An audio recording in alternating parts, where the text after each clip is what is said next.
আগামী ৩০ জুন থেকে দেশে শুরু হবে এইচএসসি ও সমমানের পরীক্ষা। গত ২ এপ্রিল এই পরীক্ষার রুটিন প্রকাশ করা হয়। সূচি অনুযায়ী ২০২৪ সালের উচ্চ মাধ্যমিক সার্টিফিকেট পরীক্ষার প্রথম দিন হবে বাংলা প্রথম পত্র পরীক্ষা। প্রতিদিন সকাল ১০টা থেকে শুরু হয়ে পরীক্ষা চলবে বেলা ১টা পর্যন্ত।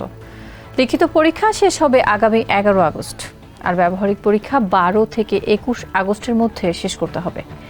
এই পরীক্ষা উপলক্ষে দেশের সব কোচিং সেন্টার ২৯ জুন থেকে আগামী ১১ আগস্ট পর্যন্ত মোট ৪৪ দিন বন্ধ থাকবে। শিক্ষা মন্ত্রণালয় এই নির্দেশনা দিয়েছে। আজ বুধবার সচিবালয়ে এ বিষয়ে আইন শৃঙ্খলা বিষয়ক এক সভা শেষে সাংবাদিকদের এসব তথ্য জানান শিক্ষামন্ত্রী মহিবুল হাসান চৌধুরী। যমুনা রেফ্রিজারেটর, খাবার ফ্রেশ তো লাইফ জম্পেশ।